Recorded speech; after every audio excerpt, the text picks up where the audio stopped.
Welcome back to this episode of Big Apple Breakdown. And of course, we have breaking news to go over.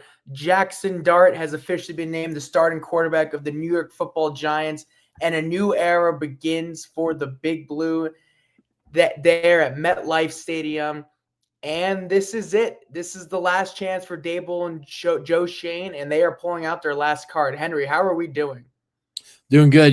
As New York sports fans, we have only two things to look forward to right now, and that is the New York Yankees in the postseason and this kid starting for the Giants. Besides that, and if this kid wasn't starting for the Giants this week, it would be just the Yankees. We have New York sports are on a downward trajectory, and Jaxson Dart needs to give us some hope in this city.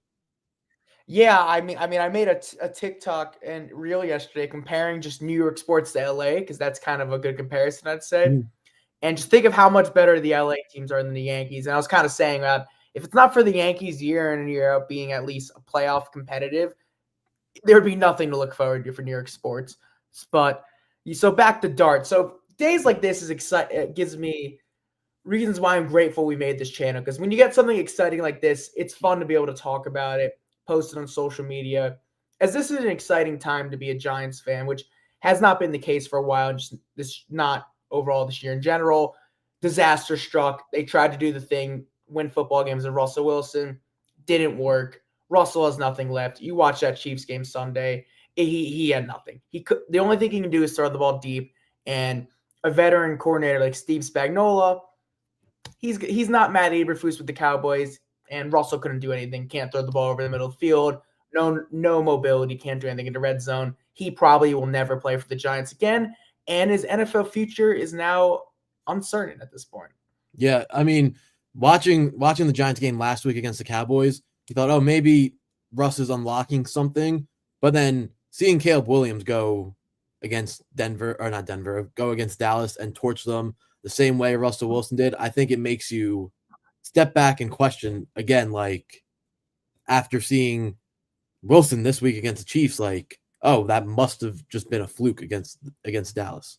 Yes. The change was obviously coming, especially after Brian Dable had a press conference yesterday where he did I'm learning about this in class, he did the omission style of lying where he just refused to give context to anything and pretty much just refused to answer reporters' questions and ignored them. And he just said, hey, we'll see what happens, blah, blah, blah. And next thing you know, Jaxson Dart's starting. And, okay, so this is kind of, we'll talk to comment. How do Giants fans not see this as Daniel Jones 2.0? Daniel Jones has been like a top 5 quarterback.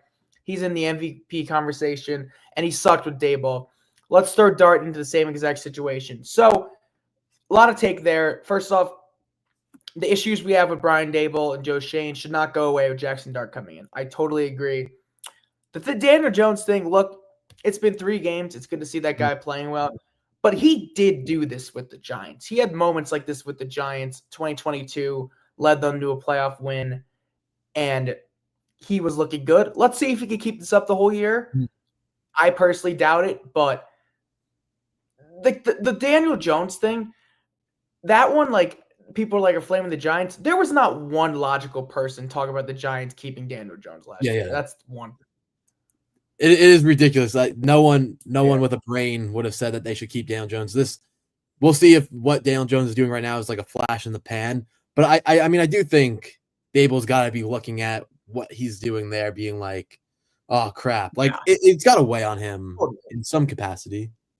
Well, this is it. I mean, let's just go back to his tenure. He took over, won somehow. Now look, man, I don't know how they won. And then 2023 they struggled. Blamed it on Daniel, got rid of Saquon. You bring in Russell Wilson. All right, this is an obvious blame situation. 3 games in, you get rid of Russell Wilson. This is it. This is it for this tenure. If Jaxson Dart doesn't work out, they won't have jobs. Even if he does work out, like, he can't even be a slow rookie for these guys to keep their job, if that makes sense. He has to show promise pretty much in these next, 14 games, or else these guys won't have. But I also think he can show promise, and it cannot correlate to wins, and they could still keep their job, if that makes sense. Yes, because I agree. Sorry, because I do agree.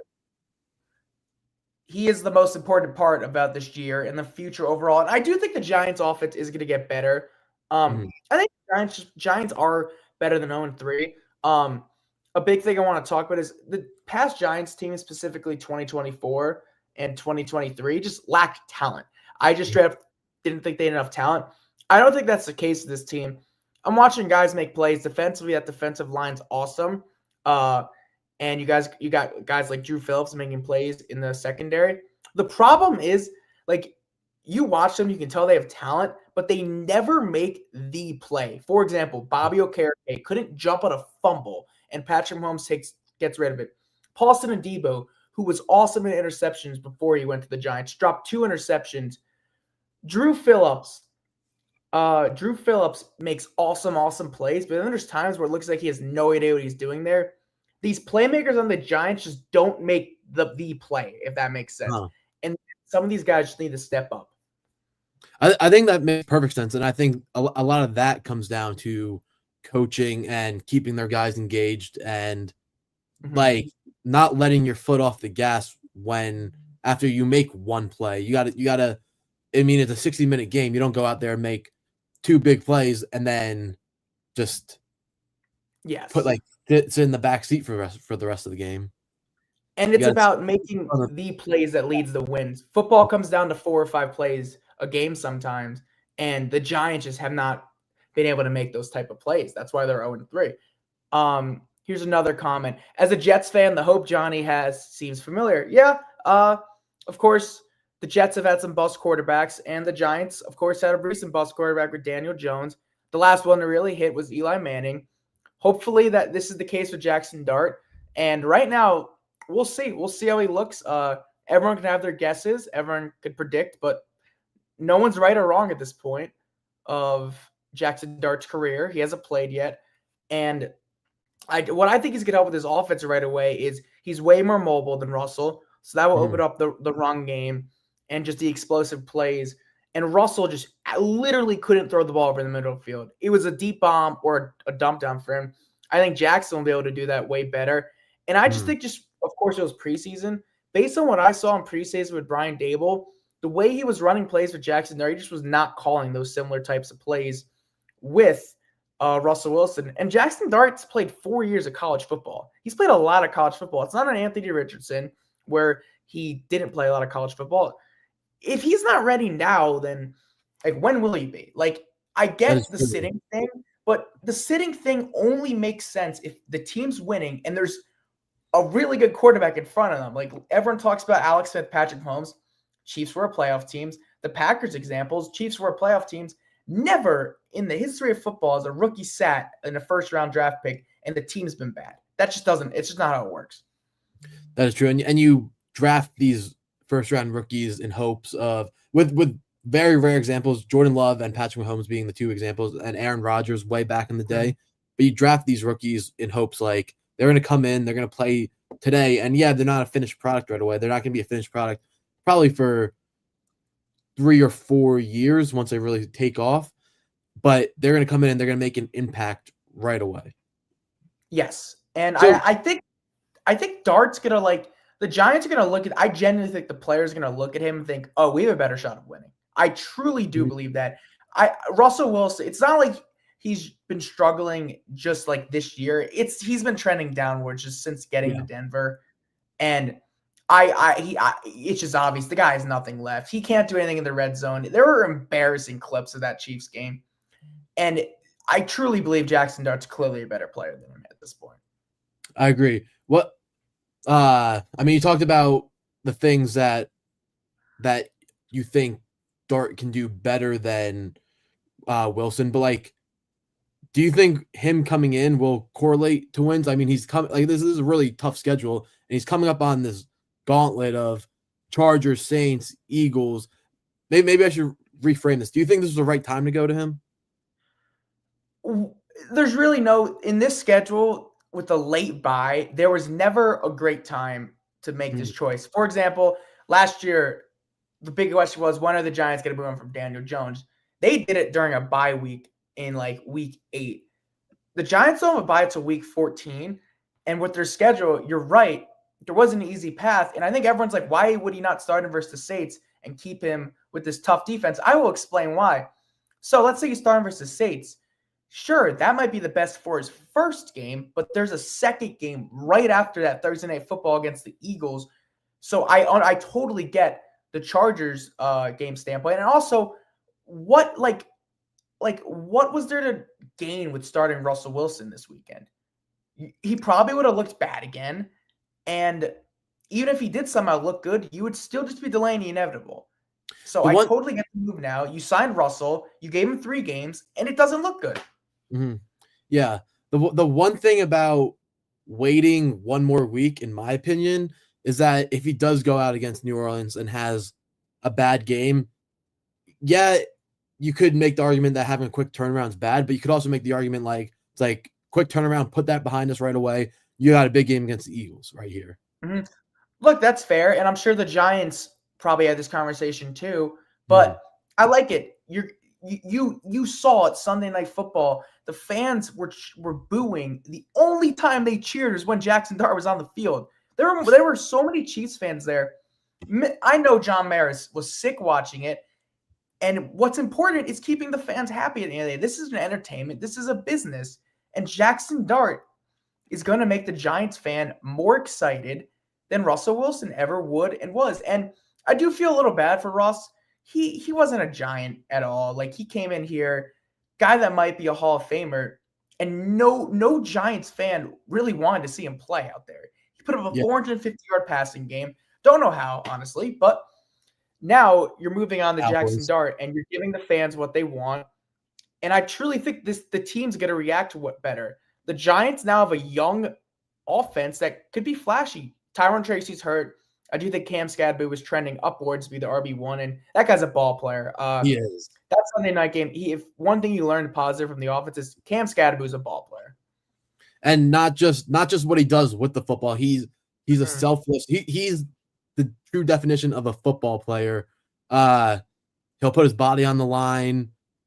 He's gritty. He's not just one of those types of football players that is literally just like selfish once the football. He is one of those selfless running backs that will do anything to see his team win. I also think you're going to see more involved with Malik Neighbors. I mean, Russell just couldn't get him the ball Sunday night. I think Dart will be able to get him the ball. And even Wanda Robinson, those two playmakers, I think Jaxson Dart's just going to be able to find ways to get him the ball because he can do more than just throw a 50-yard bomb to those guys and actually run a normal-looking offense. In the run game, I think you're going to see a lot of improvement in, and that opens up everything. And another reason why this was a great time is we remember Andrew Thomas came back last week, played a half, looked awesome. That he will not be in a snap count next week. And the offensive line actually, I thought, played pretty well last week. So this might be the best your offensive line is going to be all year because you don't know what other injuries come up. So you're giving the kid the best offensive line you got on the roster as well. Yeah, I mean, I think with the news of Andrew Thomas coming back this past week, that is what started the timer of, okay, when is Dart going to be named the starter? And the fact that he played and limited action, but looked very good in the time he did play. And that I don't think that they would have put him out. And you've said this before, that they would not, I don't think they would put Dart out if Andrew Thomas was not going to be playing. They won. It's a weird coincidence because this is going to be his first full game back Sunday. Yeah. I'm assuming he's going to be playing all 4 quarters. I mean, I don't see any reason not to. And I don't think that they would be starting Dart unless he was playing all 4 quarters. Yeah, probably not. That's definitely a discussion as well. But I mean, I hope this, the Giants are now, you have young leaders leading this offense now. Now it's Jaxson Dart and Cam Skadbu, 2 rookies. Malik Neighbors, 22 years old, second year. Wanda Robinson, 4th year. Even Andrew Thomas, he's still 26 years old. Theo Johnson, 2nd year guy. This is suddenly a young Giants offense. And you're hoping this is the future. You're hoping they make big plays, and this could be something you build upon. I mean, all these guys are young. You've spent high draft picks on a lot of these guys. This hopefully is what the next 5 years could look like if it works out well. Yeah, and next 5 years with those skill guys besides Dart, you hope is the answer for the next 10 plus years. He certainly has the talent. has the talent to be that. I don't know. It's exciting because it totally changes around. You go from having nothing to look forward to as a Giants fan to we want to see how this guy goes out there and performs. And it's not necessarily the wins or losses like you mentioned before. Of course, we want the team to win, and we still want to win freaking football games. That of course matters, but that like I said, like right after the game ended, I said this season's over, and chances of your playoffs, that's over. So now you just hope to see Dart. You hope Dart plays well, and you have a few upsets throughout the year. That is the goal. Where you're going to be watching like the way the Browns beat the Packers last week. Hopefully the Giants can do that to some good teams are playing this upcoming year. Hopefully they can find a way to beat the Eagles. I mean, just imagine that build towards the next year. Like think of I want to give an example real quick. Lions when they beat the Packers 2022. They started the year 1-6, ended the year off playing for nothing, beating Aaron Rodgers' last game as a Packer. Look where that's led them now. Exactly. This is the type of year I want to see the Giants have, where they build upon hopefully something special in the future. And it was a game that didn't matter for the Lions, but it mattered a lot for the Packers. So yeah, here's an Instagram comment. We will know within the next 6 games if Dart is the real deal and Dable is back. Oh, the Dable is back part maybe. I don't know about Dart's the real deal. I mean, you got to give the guy more than 6 games, in my opinion.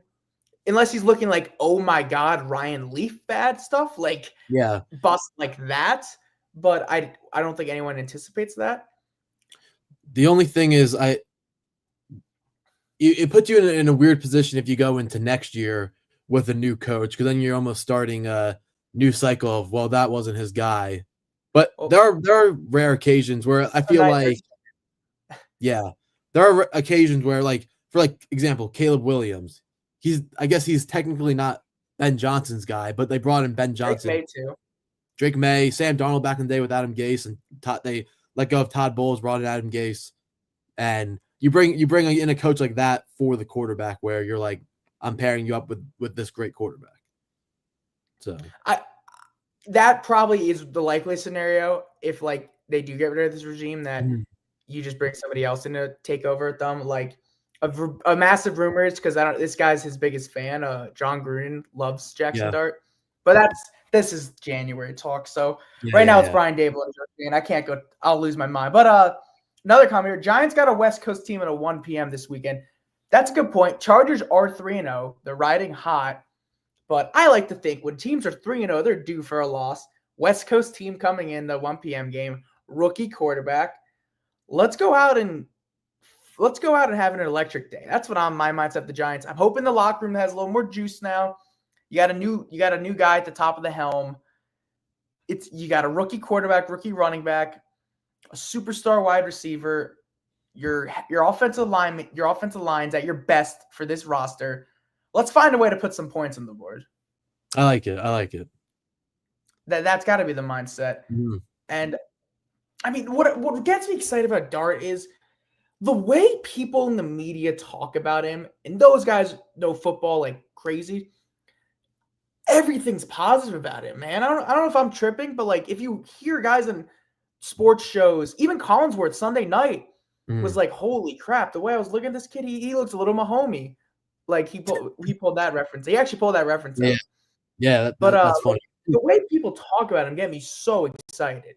And I mean, I see why people talk so highly about him. I remember we questioned a little bit back during the draft process where people were saying that Dable saw Josh Allen in him, and we were like, "What? That's crazy!" But like, you go up there and watch him play. I see it. I kind of see. I kind of get that more now. Obviously, the body type wise is probably like, what are you talking about? I think he's like a less like put the body on the line type of Josh Allen, where he has the talent. He's got to be smarter with that stuff. That is a negative. Like he has to slide. He's not big enough like an Allen where you could get away with that. Yeah. But I mean, I like what by that I mean, like I don't think he's. Man, maybe we'll see because we haven't seen much out of him. Like I don't think he's gonna go out there and try to run people over, be as fearless as Josh Allen. But I think he has like the arm talent and can just go out there and sling it. Yeah, hopefully. And like I think the thing about Dart is since the Giants have drafted him, he's pretty much passed every test, media wise, personality wise, playing wise, in practice and on the field, and that's why he's starting earlier than everybody expected when he first got drafted. And just something small, camera shifts to him. He has no idea when the camera's ever going to shift to him. Yeah. This clip went viral. Our friend Justin Penning actually posted it, and it's him practicing the play calls of the play. That's an example where like do what you're supposed to, like do the stuff when no one's looking. That got caught on the camera. Like that's an example of a young kid getting ready to for the moment. That's what I love to see. Yeah, and who knows if it's a situation where Dable's being like, all right, be ready, like we could turn to you in this game, or if it's just him doing it on his own. But like you never see that. It doesn't matter who the guy is. I don't think I've ever seen a camera shift to a young quarterback on the sideline and they're practicing something like that. Maybe they're over there tossing the ball around, but they're never doing something like that. Yeah, and I mean, I think Dable's really gotten him prepared since day one because he knows that this is it. The Dart has to be good. You hand selected this guy, and this is it. This determines your job. I mean, if he's good, you're probably around for longer. If he's not, you're an offensive coordinator somewhere else next year. That's the most likely scenario. And the uncertainty of the Giants, a lot remains. We're all excited about Jaxson Dart, and I cannot wait for Sunday to see this kid play. And I'm going to try to be patient because we all are going to overreact to whatever we see Sunday, but I'm going to try to be patient because unfortunately, even if he's good, my memory is going to go to 2019 Tampa Bay Week 3 when Daniel Jones had maybe the best performance, best debut, one of the best debuts I've ever seen in my life. And of course, that didn't end well. He went off for his Tampa. His first ever game. Yeah. And they ended up winning that game, but didn't they win it on like a short missed field goal by Tampa? Yes. Tampa missed a kick. Like it was like a 20-something yard field goal, if I'm not mistaken. Like a 30-yard kick, yeah. Maybe a 30-yard kick, yeah. Yeah, so. But I don't know. We're excited. Dart's the starter. The new era is here. We're all relying on him. Every Giants fan's relying on him. He has to be the savior, or else we just restart again. Please, Jaxson Dart, please be good. Yeah, it's crazy. I don't know. I think that's all we gotta say about Dart for now. But if people in the comments ask us questions, we'll go. So I also talk about the Jets, who are also 0-3 and having mini quarterback controversy. I've seen some Tyrod people on the start Monday. I don't know how Justin's health is. I actually haven't seen. So I did want to talk about that. Obviously, the Jets lose another game. You know, heartbreaker. But I don't think heartbreaker does it justice because they got outplayed and kind of just somehow came back. Totally outplayed. They got. It's not like they willed themselves back into the game. They got let back into the game. It was I see a bunch of people calling it a Todd Bowles special. Whenever Todd Bowles goes up a lot on a team, he kind of packs it in, plays prevent defense, allows teams to come back into the game. But the Bucs should have won this game probably 29-20. It was a miracle by Will McDonald that he blocked that kick, picked it up, returned it for a touchdown. I mean, but it's just more of the same from the Jets. If Tyrod didn't have the pick six, we would have won the game. And it was a pick six late in the first half that you throw the ball away. Like you don't need to be making a mistake like that. Yes. We would have won that game without that. This was either in the first or second quarter. There was a third down where the Jets stopped them, but the Bucs got a penalty. We accepted the penalty to make it 3rd and long. The same thing happened on the next play. We accepted the penalty to make it 3rd and 29 or 3rd and 26. And then the next play, Sauce Gardner, pass interference. These were situations, and the Jets only ended up letting up a field goal on this drive. But these are situations where you have a chance to get your team off the field. I don't care about the field position and thinking like, oh, maybe we can pin them out of field goal range. They ended up with a field goal anyways. Just get your defense off the field and get your offense back out on the field. The way this Jets defense is, they're poised to bring them the 3rd and 29 and have a Sauce Gardner or anyone have a personal foul or pass interference penalty. The Jets bailed offenses out time and time again.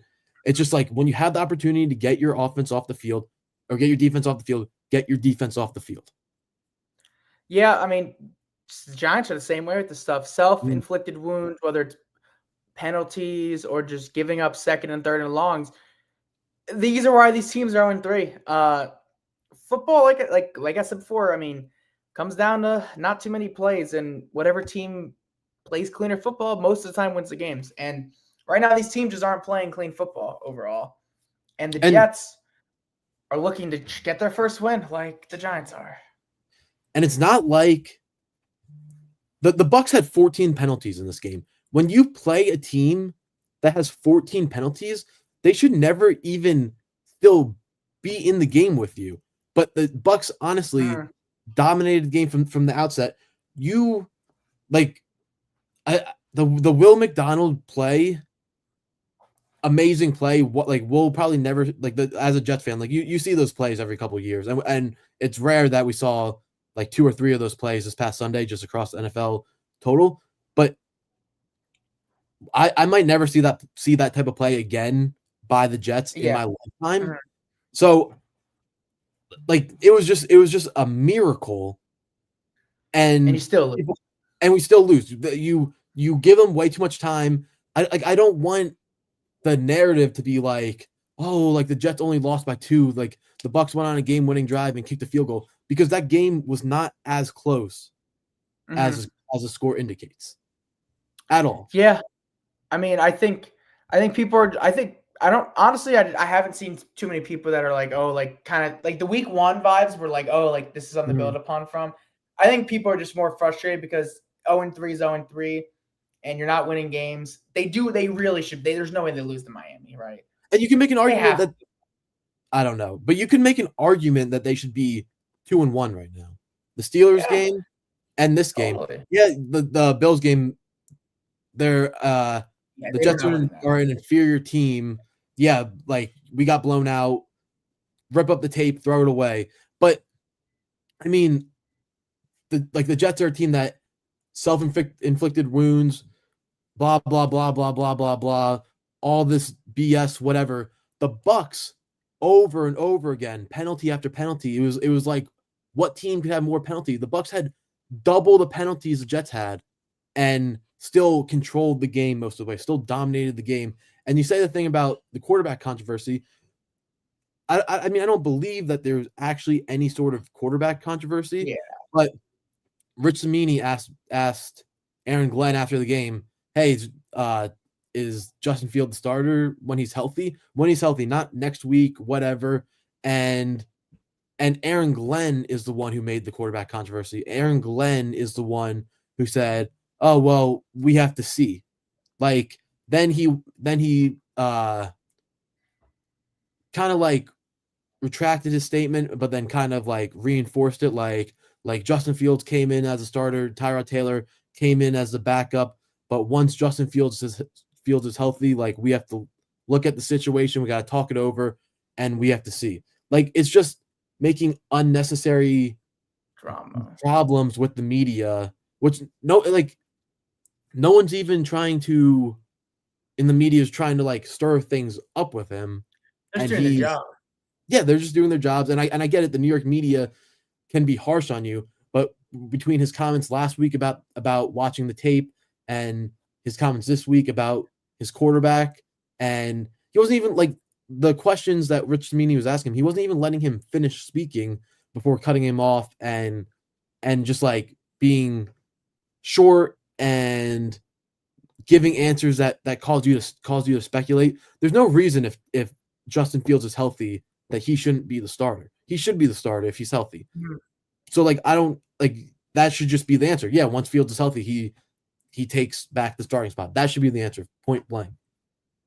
Yeah, honestly, I didn't love the way Aaron Glenn's handled some of the small stuff, like Mhm. the media stuff. I kind of think he just handled not well. And then even this is really nitpicking, but the way he was celebrating after that touchdown, I don't know if I'm the only one. Like that's I don't know if that was appropriate for a head coach.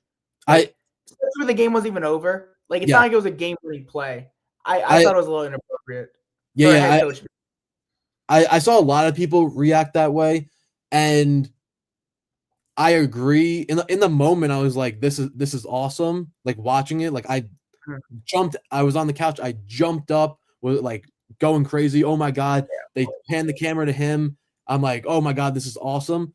But then you look at the time and you're like, oh shit, the Bucks are gonna march their way down the field and kick a game-winning field goal. That's like the the last time we saw, or at least me as a Jets fan, I saw a coach do something like that was when Xavier Gibson returned the kick against the Bills the night that Aaron Rodgers tore his Achilles, and Robert Saleh ran down the field and joined like the pile up of guys, but the game was over. Like this It's different, game, totally. yes, this game was not over. So I I've seen a lot of people criticizing Glenn, and I like me too. Like I don't think he should have done that, but I didn't even think of it. I didn't even think of the Xavier Gibson thing where Saleh's running down the field and like make that correlation until you just said that. You're in the middle of a game. Like it would have been fine if he did that if the game was over and that was the game winning play, whatever. Maybe like 10 seconds left. There was still obviously so much time left in the game. There was like a minute 40 or a minute Yeah. 30. Yeah. And yeah, I mean, I don't know. It could have been also that like it's an emotional game for him. He's searching for his first win. Todd Bowles is a friend of his. Like they're both uh from the same coaching Oh, tree. So keep going. My laundry will not stop beeping, so I'll be right back. yeah, you're good. So I mean I really agree with Johnny's point about that he should not have been marching down the field like that. I don't mind the reaction if it's like no time left in the game and you have already won the game. I understand like it's a highly emotional game for him too because he's searching for his first win as a head coach, and you know he really should have gotten that 2 weeks ago against the Steelers. But yeah, I mean, it's just like we shouldn't even be sitting here talking about, oh, the Jets almost won this game, because they did not almost win this game. It was just like, sorry. They did not almost win this game. It took a miracle for them to come back from this, and there's no moral victories. It was a incredible play that I'll never see again in my time as a Jets fan, in my life as a Jets fan. You're not going to see that. We're lucky we saw 3 of those plays this past weekend. You see those plays once every 3-4 years, and what are the odds that it's your team doing it? You know? Yeah, at a block kick. Okay, that's fair. But You know, I don't know. we'll see. I mean, I feel like we both can feel the frustration of just not winning, and it's annoying because you look it's just embarrassing every weekend to like you look and so you're getting made fun of every weekend, and you know I love football. I love Sunday watching games, and it sucks. Right now, both suck. that Sauce Gardner contract looks horrible right now. He played like shit, like point blank. He got torched by Evans and Ibuka. Like that contract just looks bad. Outside of Garrett Wilson, you don't have any other weapon on that offense. You don't have any other capable wide receiver. Sorry, I can't talk. You don't have any other capable wide receiver. The offense is just too one-dimensional, and without Justin Fields, that got exploited because Tyrod Taylor's not really a running quarterback. So just a lot of bad things. And for Aaron Glenn, who's saying that he has to go back and look at the tape, I mean, from like last week when he said that, like what did he see in the tape that you go out and you do the same exact thing? There's just I don't nothing. know. He's just not telling the media anything. That's what I get.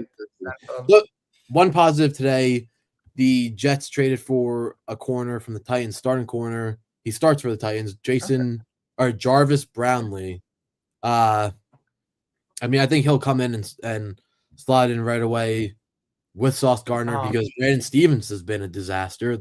Our cornerback too from that we signed this past year from Baltimore, he's been a complete utter disaster. So I mean, I think that's a positive move by Muji, but what else has I mean, all his signings this year were just horrible. Stevens, Cisco. Yeah. You didn't prioritize getting just a capable wide receiver. You let Michael Clemens stay on this team when we just saw three guys in the last week, three pass rushers in the last week sign. Zadarius Smith, Jadeveon Clowney, Preston Smith. You could have had any one of those guys in on a 1-year deal. You didn't have to make a commitment to them. But nope, let's stick with Michael Clemens, who is bad, commits personal fouls, gets dominated. He's not even a good player. So I mean, the defense is just it's just kind of ridiculous how bad they are. I mean, it's 3 straight games of pretty much 30 because 29 it was this week. Yeah, 29. That's just not good enough. And that's actually just terrible. And we were told because Steve Wilkes is a former head coach and coordinator. He was a coordinator for the 49ers when they made it to the Super Bowl. We were told, oh, this is a great veteran coordinator for this team. And he's under the watch of Aaron Glenn, who is a defensive minded head coach who was the DC of those really good Lions teams last 2 years.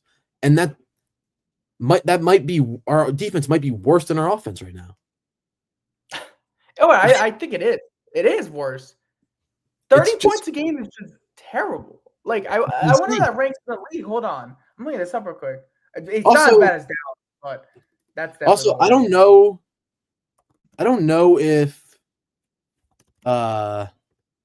they do pick sixes because that's true. Yeah. I don't think that the blocked field goal counts as a turnover the Jets got. I don't think that counts as a turnover. But you've had three games without a turnover. I can't talk. I cannot talk right now. We started the season 3 games in, and we have not made one turnover or created one turnover. We've turned the ball over multiple times, but we have not been able to create one turnover as a defense. And this is supposed to be a defensive team. Mm-hmm. And you're paying Sauce Gardner all this money, highest paid cornerback ever. You can't. The Jets have the 28th ranked scoring defense right now.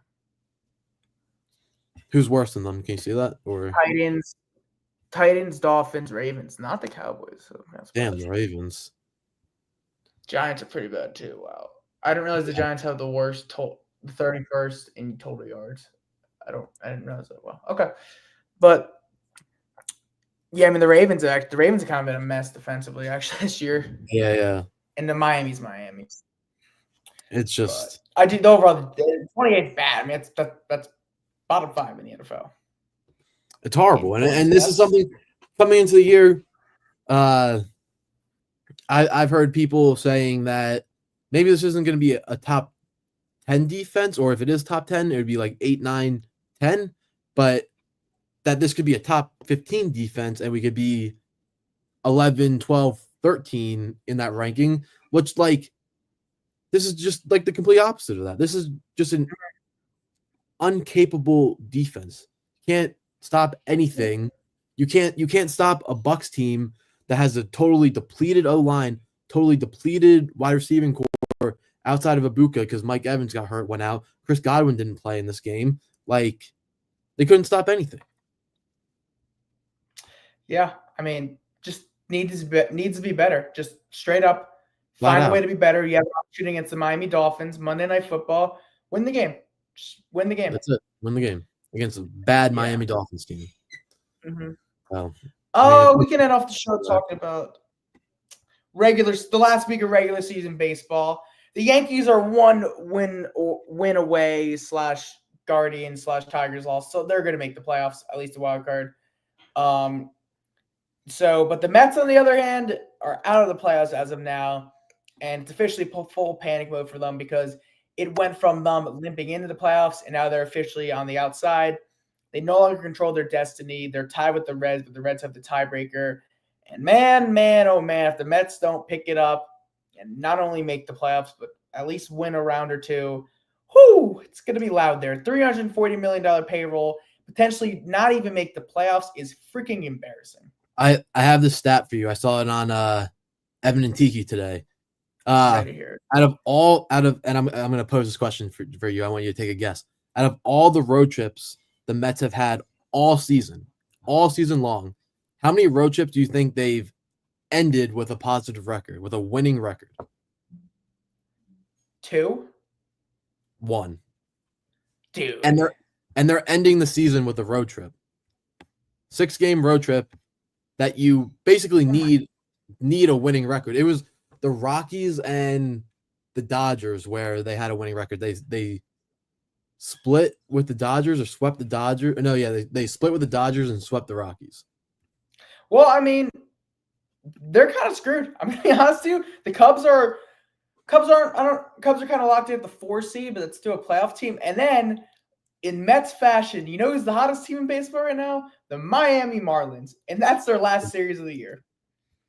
Crazy. And they're playing them.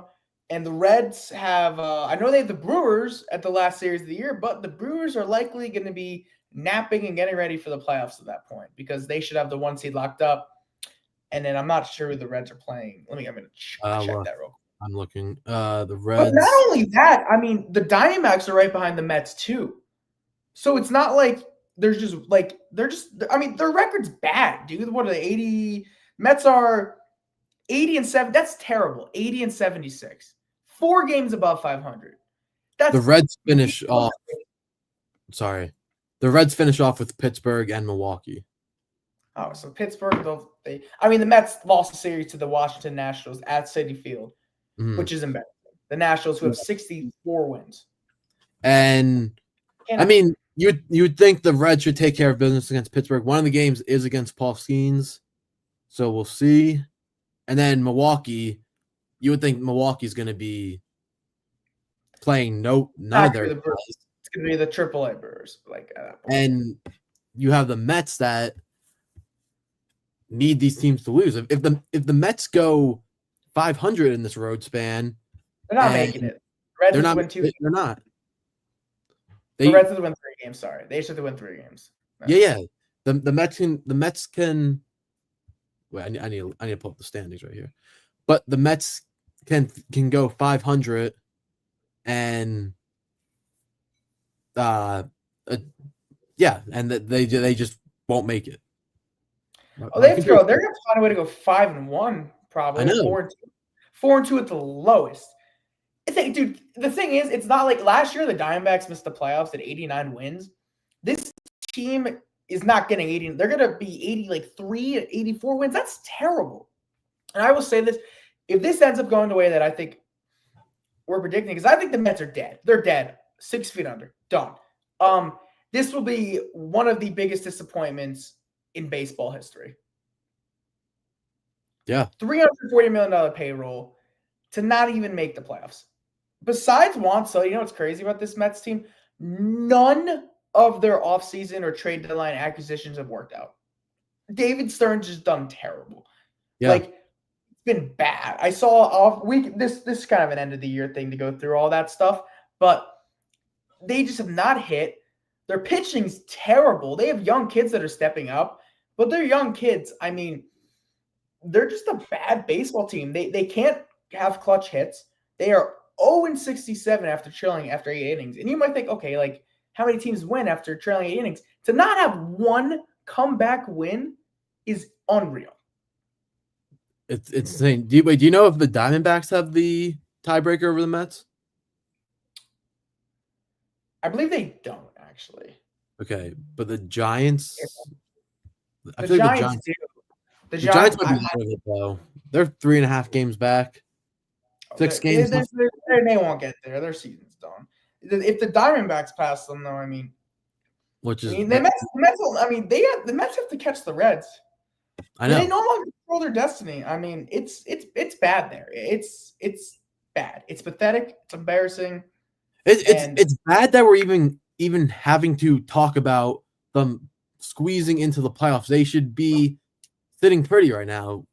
Like they were the best team in baseball at one point. Record like in end of May, their June on record is just horrendous, and they never turned it around. They just never did.